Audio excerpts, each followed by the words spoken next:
آپ کو گناہ اس لیے نہیں ملے گا کہ یہ آپ کے کہنے سے نہ گوگل چلا رہا ہے, نہ وہ کمپنی اشتہار آپ کے کہنے سے بنا رہی ہے. آپ نے جو اس کو دیا ہے بیسک جس کام کے لیے دیا, وہ کام کیا ہے بھائی؟ کمپنیوں کی پروڈکٹ کو پروموٹ کرنا. یہ کام بذات خود جائز ہے. جیسے آپ نے کسی کو اپنی دکان شراب کے لیے نہیں دی ہے, آئی فون بیچنے کے لیے دی ہے, ایک حلال کام کے لیے دی ہے. اب حلال کام وہ کر رہا ہے لیکن اس کو پروموٹ کرنے کے لیے لڑکیوں کا استعمال کر رہا ہے, تو اس میں دکان کا مالک بھی گناہگار نہیں ہے, نہ وہ گناہگار ہے جس نے آئی فون اس کو بیچنے کے لیے دیا. گناہگار وہ ہے جو بیچنے کے لیے خود سے یہ غلط طریقہ استعمال کر رہا ہے. سمجھتے ہو کہ نہیں سمجھتے؟ تو یہ مفتیوں کا کام ہے کسی چیز کے بارے میں فتویٰ دینا کہ حلال ہے حرام ہے. آج کل جس کمبخت کو کچھ بھی نہیں آتا نا, وہ مفتی بن کے فتویٰ دے رہا ہوتا ہے. اسی وجہ سے ہم یہ کہتے ہیں کہ کچھ اشتہارات ناجائز بھی چلا دیتا ہے گوگل. شراب کا اشتہار چلا دیا, سودی بینک کا اشتہار چلا دیا, اس کو پروموٹ, تو یہ تو پروموشن ہی حرام ہے نا. تو اس میں پھر کیا ہوتا ہے کہ آپ کی حلال میں کچھ حرام شامل ہو جاتا ہے. اس کی مثال ایسے جیسے آپ نے آئی فون بیچنے کے لیے دکان دی تھی لیکن اس میں شراب بھی بیچ رہا ہے, وہ شراب بھی بیچ رہا ہے, آپ کی پرمیشن نہیں ہے لیکن وہ بیچ رہا ہے. تو پھر کیا کہا جائے گا بھائی؟ اس میں تو چونکہ مکس سارے کام ہو رہے ہیں تو کچھ نہ کچھ پرسنٹیج آپ کو احتیاطاً, یہ بھی ہم احتیاطاً کہتے ہیں, اس میں بھی اگر زیادہ ڈیپ میں جائیں تو یقینی طور پر یہ بھی واجب نہیں ہے کیونکہ آپ نے اس کام کے لیے دی نہیں ہے اس کو, لیکن پھر بھی ہم احتیاطاً کہتے ہیں کیونکہ الگ الگ چیزوں کا کمیشن آپ کو مل رہا ہے. تو باقاعدہ ہر اشتہار چلانے کا کرائے پہ دکان تو آپ نے دے دی نا ایک دفعہ, یہاں تو ہر جب بھی کوئی چیز بکے گی اس کا کمیشن آپ کو دیا جائے گا. تو اگر شراب بک رہی ہے اس کا کمیشن, تو پھر وہ تو حرام ہے. تو یوٹیوب پہ جب ناجائز آپ کا ایڈ چلے گا تو وہ آپ کی ارننگ میں حرام شامل ہو رہا ہے. اس لیے ہم یہ کہتے ہیں کہ جب آپ کی یوٹیوب کی ارننگ آئے تو اس میں چند فیصد, کوئی کہتا ہے 5%, کوئی کہتا ہے 10%, کوئی کہتا ہے 2.5%, تو ایک لم سم اندازے سے کم از کم 5% صدقہ کر دیا کریں اس میں. پھر بھی اگر یہ جو آج کل کے کچھ اسکالر آئے ہوئے نا جو علماء پہ اعتراض کرتے ہیں, پھر میں ان سے کہتا ہوں کہ اگر تم یوٹیوب کی ارننگ کو حرام کہتے ہو نا تو پھر تمیز سے حرام کہو, دوغلی پالیسی اختیار مت کرو, کیونکہ جس کی آمدن حرام ہوتی ہے نا اس کی چائے پینا بھی حرام ہے. پھر سمجھ رہے ہو؟ پھر یہ نہیں بولو کہ یہ مذہبی اسکالرز جو ہیں ان کے چینل مونیٹائز ہوئے ہوئے ہیں, یہ حرام کھا رہے ہیں, پھر جتنے ولاگر ہیں سب حرام کھا رہے ہیں. یہ کمبخت وہاں ایک لفظ نہیں بولیں گے, ان کے ہدیے بھی لیں گے, ان کے گفٹ بھی لیں گے, ان کو ساری ٹھڑک مولویوں سے, اور پھر اپنے چینل بھی مونیٹائز کرا کے بیٹھے ہوئے ہوں گے. اور یہ کہتے ہیں کہ ان مولویوں نے اپنے لیے یہ حلال ہونے کا فتویٰ دیا, حالانکہ ہمارا جب چینل بھی نہیں تھا تب ہم نے یوٹیوب کی ارننگ کو حلال قرار دیا, جب ہم چینل بنانے کا سوچا بھی نہیں تھا ہم نے.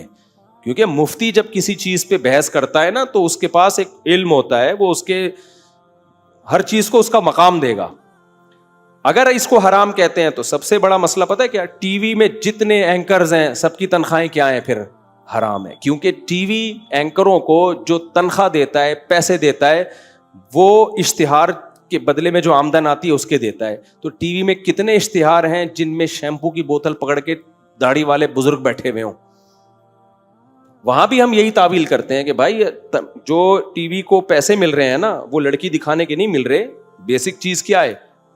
کسی کمپنی کی پروڈکٹ کو پروموٹ کرنے کے مل رہے ہیں. وہ ایک غلط عمل ہے اس میں لڑکیوں کا آنا.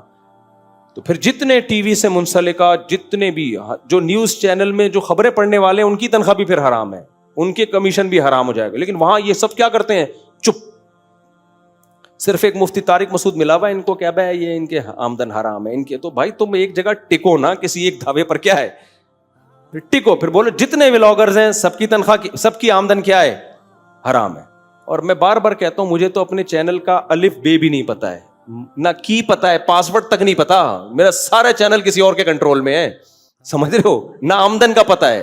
اور یہ جو میں ولاگنگ کر رہا ہوں اس کا تو 1 روپیہ بھی اب تک نہیں مجھے ملا ہے. یہ ہے کیا, کتنے آ رہے ہیں, کتنے, کچھ بھی نہیں پتا.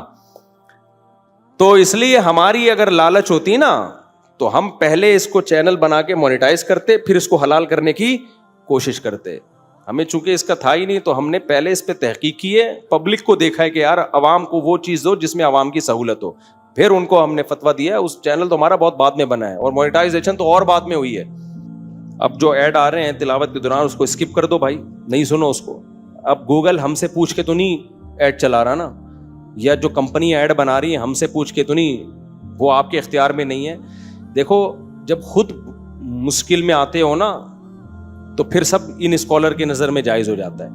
کو ایجوکیشن کو ناجائز ہے نا, لیکن ہم پھر بھی کہتے ہیں پڑھنا جائز ہے وہاں جا کے. کیوں جائز ہے بھائی؟ وہ آپ کے اختیار میں نہیں, آپ سے پوچھ کے تھوڑی لڑکے لڑکیوں کو ساتھ بٹھائے. اب ہم کہیں کہ حرام ہے تو تعلیم کے دروازے ہی بند کر دو, اس کا مطلب پھر پکوڑے بیچے گا وہ بیٹھ کے, ٹماٹر ہی بیچے گا. تو جو ناجائز کام آپ خود کر رہے ہو اس میں تو کہا جائے گا, جو آپ کے اختیار میں نہیں ہے اس میں لوگوں پر روزی کے دروازے بند نہیں کیے جا سکتے. سفر میں آپ جہازوں میں ہوتے ہوئے ایئر ہوسٹس آتی آپ کے اکرام کے لیے. کوئی اسکالر کہے گا کہ سفر میں جہاز میں سفر ہی حرام ہے کیونکہ ایئر ہوسٹس آ رہی ہے جو کہ ناجائز ہے, تو بھائی مجھ سے پوچھ کے آ رہی ہے کیا؟ وہ کیا خیال ہے؟ تو وہ ان کے سسٹم کا حصہ ہے جو ہم تو سفر کر رہے ہیں نا.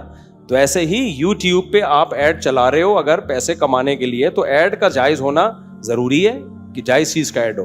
باقی نہ وہ ہم سے پوچھ کے ایڈ بنا رہے ہیں, نہ گوگل ہم سے پوچھ کے جو ہے وہ خاص ایڈ کرے کہ بھائی وداؤٹ لڑکیوں والے میں چلاؤں گا کیونکہ یہ مفتی صاحب کا چینل ہے یا فلاں بزرگ کا چینل ہے. لڑکے جن میں صرف داڑھی والے بزرگان دین ہوں گے, تو وہ ہم سے پوچھ کے نہیں ہو رہا. اگر مجھ سے پوچھ کے ہوتا تو میں جہازوں کی ٹکٹ ایئر لائنیں بھی اپنی مرضی سے بنواتا. میں اس میں ایئر ہوسٹس کے بجائے جو ہے نا اسٹیورڈ رکھتا آپ لوگوں کو. وہ بھائی جو ہے نا چائے دینے کے لیے وہ آتے, اور یہ مولوی صاحب دم کے لیے بھی بٹھائے ہوئے ہوتے ہم نے, ٹھیک ہے نا. ہماری اپنی ایئر لائنیں ہوتی. تو جب نہیں ہے یوٹیوب تو ہمارا ہے نہیں. یوٹیوب کس نے بنایا ہے؟ اب یا تو ہڑتال کر کے بیٹھ جاؤ تو پھر دنیا میں پیچھے رہ جاؤ گے, یا انہی وسائل کو استعمال کرو, اور آپ کے بس میں اس کے علاوہ کچھ نہیں.